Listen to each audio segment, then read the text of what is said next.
মক্কায় তো রোজা ফরজ হয়নি, কথা বুঝতে পারছেন? মক্কায় যতদিন আল্লাহ নবী সাল্লাল্লাহু আলাইহি সাল্লাম প্রাথমিক জীবনে, নবুয়তের প্রাথমিক জীবনে আল্লাহ নবী সাল্লাল্লাহু আলাইহি সাল্লাম তিনি প্রতি মাসে 3টা করে রোজা রাখতেন। কয়টা রোজা ভাই? 3টি করে রোজা রাখতেন। আল্লাহ নবীকে দেখে সাহাবায়ে কেরাম অভ্যাস করতেন। তো রোজা ফরজ বিধান করার জন্য আল্লাহ তাআলা তার নবীর মাধ্যমে প্রথমে অভ্যাসে পরিণত করাইছেন। কিসে বলেন? অভ্যাস। আমাদের এই জিনিসটা আমাদের খেয়াল করতে, আমাদের ছোট ছোট বাচ্চা যাদের আছে 7, 8, 10 বছর বয়স, তাদেরকে 1টা 2টা করে রোজা রাখার অভ্যাস করান, না হলে বড় হওয়ার পর রোজা রাখতে চাইবে না। আছে না এরকম ফ্যামিলি? না, তোমাকে রোজা রাখা যাবে না, ছোট মানুষ। এটা ছোটবেলায় থেকে যদি 1-2টা রোজা রাখার অভ্যাস না করেন, পরবর্তীতে দেখা গেল এটা 20, 25, 30 বছর বয়সে রোজা রাখবে না। আছে না এরকম ফ্যামিলিতে? তো ইসলামের এই বিধানগুলিকে ফরজ করার ক্ষেত্রে আল্লাহ তাআলা কতটা দেখেন শিথিল করেছেন। আল্লাহর হাবিব মক্কায় নবুয়তের প্রথম জিন্দেগিতে তিনি প্রতি মাসে 3টি করে রোজা রাখতেন। আল্লাহর নবীকে দেখে সাহাবায়ে কেরাম তারাও অভ্যাস করে প্রতি মাসে 3টি করে রোজা রাখে। কিন্তু আল্লাহর নবী রোজা রাখার ব্যাপারে তাদেরকে কোনো তাগিদ করে নাই। আল্লাহর নবীকে দেখে দেখে সাহাবায়ে কেরাম অভ্যাস করে তারাও প্রতি মাসে 3টি করে রোজা রাখতেন।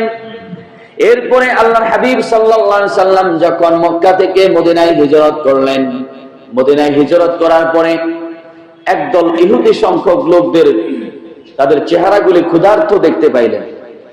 কি দেখতে পাইলেন? ক্ষুধার্ত লোকের চেহারা দেখলে কিন্তু বোঝা যায়। একটা মানুষের পেটে যদি ক্ষুধা থাকে, এখন এই যে আপনাদের ম্যাক্সিমাম লোকের চেহারা বোঝা যাচ্ছে কিনা? কথা বলেন না কেন ভাই?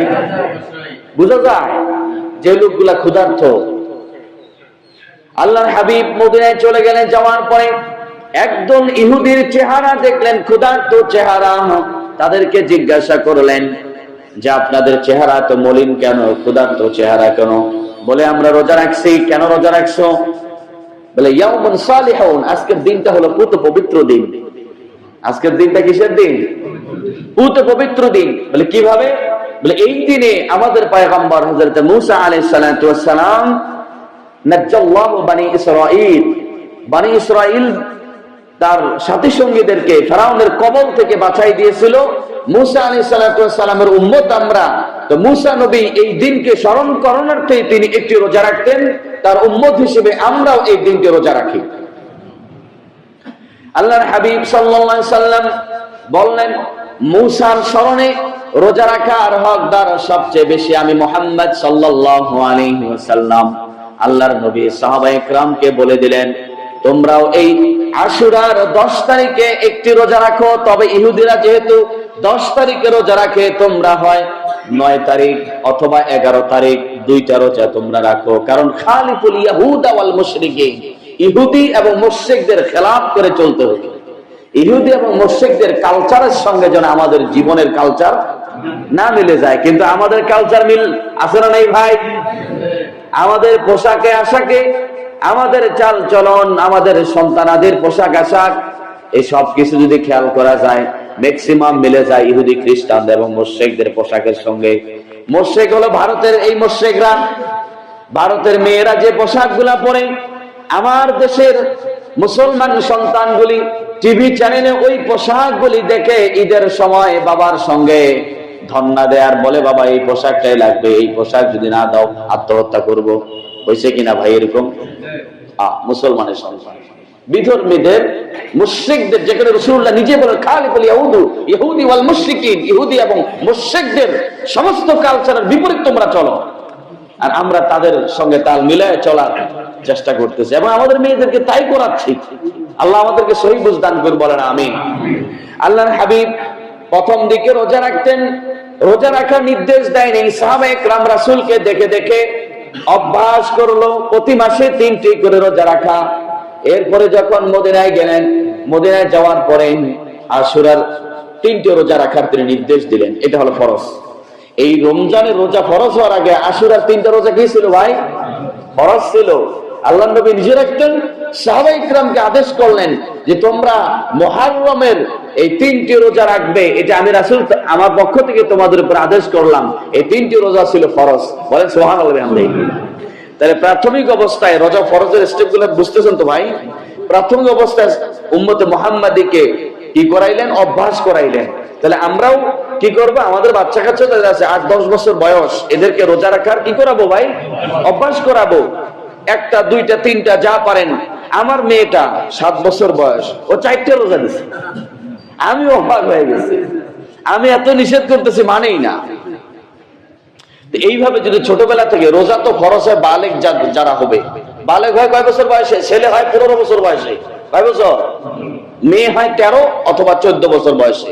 তো 13, 14 বা 15 বছরের আগে তো তার উপর রোজা ফরজ নয়, কিন্তু এর আগেই যদি আমরা তাকে রোজা রাখার প্র্যাকটিসটা করাই, তাহলে আশা করা যায় 15-16 বছর বয়স সুন্দর সে রোজা রাখতে পারবে। সুবহানাল্লাহ বলেন না ভাই?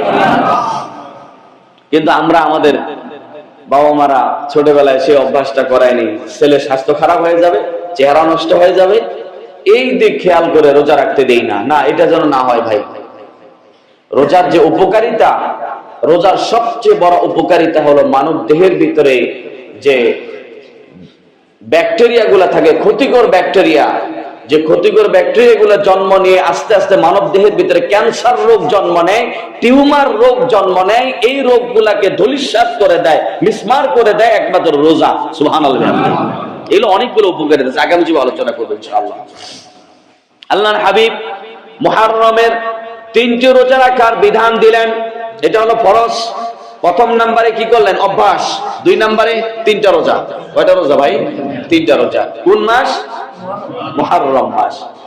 এরপরে যখন আল্লাহ তাআলা বললেন ইয়া আইয়ুহাল্লাযীনা আমানু কুতিবা আলাইকুমুস সিয়াম কামা কুতিবা আলাল্লাযীনা মিন ক্বাবলিকুম লাআল্লাকুম তাত্তাকুন, হে ঈমানদারগণ, তোমরা যারা ঈমানের দাবি করো, তোমাদের উপর রোজাকে ফরজ করা হয়েছে এবং তোমাদের পূর্ববর্তীদের উপরে রোজাকে ফরজ করা হয়েছিল লাআল্লাকুম তাত্তাকুন, যাতে করে তোমরা মুত্তাকি পরহেজগারিতা অর্জন করতে পারো। এই আয়াতের মাধ্যমে একটা ধনীদের জন্য একটা সুযোগ ছিল। কথা বুঝতে পারছেন? ধনীদের জন্য ওয়ালাল্লাযীনা ইউতিকুনাহু ফিদিয়াতুন তুআমু মিসকিন, আল্লাহ রোজা ফরজ করলেন, তবে ধনীদের ক্ষেত্রে একটা ছাড় দিলেন।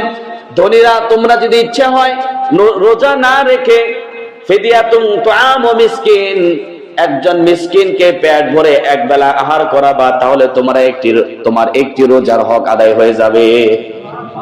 তাহলে এখানে একটু ছাড় ছিল কিনা ভাই? কথা বলেন না কেন ভাই? ছাড় ছিল ধনীদের জন্য, পয়সাওয়ালাদের জন্য, বিত্ত বৈভব যারা ছিল তাদের জন্য একটু ছাড় ছিল। এরপরে আল্লাহ তাআলা যখন 3টা স্টেপ গেল, এরপরে আল্লাহ রাব্বুল আলামিন আয়াত নাজিল করে জানাই দিলেন শাহরু রমাদানাল্লাযী উনজিলা ফীহিল কুরআন হুদাল লিন-নাসি ওয়া বাইয়িনাতিম মিনাল হুদা ওয়াল ফুরকান। এর কোরআন আপনার কোরআন রমজান মাসে নাজিল করেছেন। এই আলোচনা করতে করতে শেষের দিকে আল্লাহ তাআলা বলেন ফামান শাহিদা মিনকুমুশ শাহরা ফালিয়াসুমহু, অতএব তোমরা যারা এই রমজান মাস পাবা ফালিয়াসুমহু, প্রত্যেক সামর্থ্যবান ব্যক্তি, ধনী হোক আর গরিব হোক, প্রত্যেক সুস্থ আকলওয়ালা ব্যক্তি সবার উপর রোজা ফরজ। এইখানে আর ফিদিয়া দেওয়ার, মিসকিনকে খাওয়ানোর কোনো সুযোগ নাই। সবার উপরে আল্লাহ তাআলা আম ভাবে ফরজ করে দিয়ে দিলেন। বলে সুবহানাল্লাহ বিহামদিহি। এই রোজা সম্পর্কে রাসূল কারীম সাল্লাল্লাহু আলাইহি ওয়াসাল্লাম বললেন আস-সাওমু জুন্নাহ, রোজা হলো ঢাল স্বরূপ। রোজা কি স্বরূপ ভাই? ঢাল।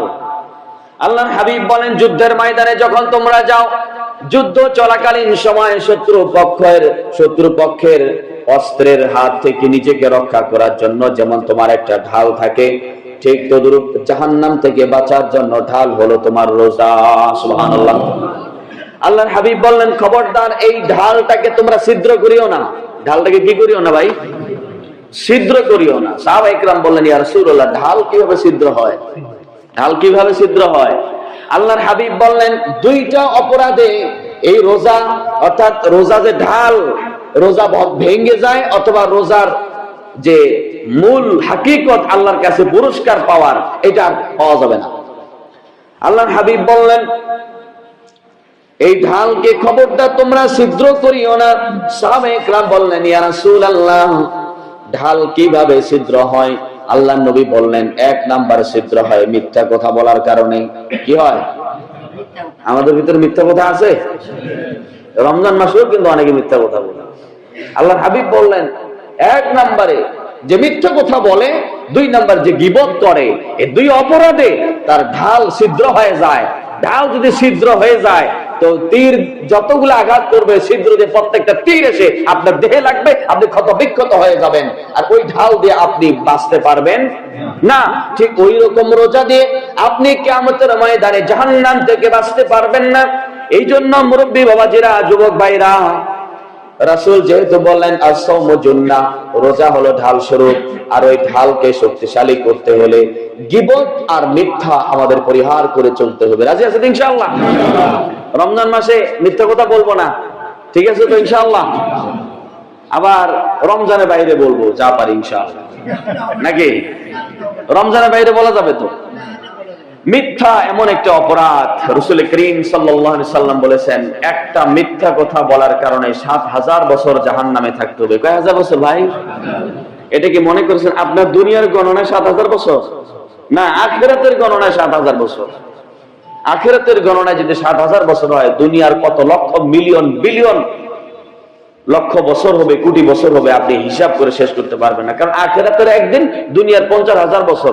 তাহলে আখিরাতে ৭,০০০ বছর হলে দুনিয়ার কোন ক্যালকুলেটরে আপনি ধরবেন, হিসাব করবেন বলেন ভাই? এই জন্য একটা মিথ্যা কথা থেকে, একটা মিথ্যার জন্য যদি এত বছর, এত হাজার বছর জাহান্নামের শাস্তি ভোগ করা লাগতে পারে, তাহলে আমাদেরকে মিথ্যা পরিহার করে চলাটাই মনে হয় উত্তম, ঠিক কিনা বলেন? তাহলে আল্লাহর হাবিব সাল্লাল্লাহু আলাইহি সাল্লাম বললেন, রোজা হলো ঢাল স্বরূপ। রোজা কি স্বরূপ ভাই? ঢাল স্বরূপ। ঢাল ঢাল। তো এই রোজা ঢাল স্বরূপ, এই ঢাল ছিদ্র হয়ে যায় যখনই মানুষটা মিথ্যা কথা বলে আর মানুষটা গীবত করে।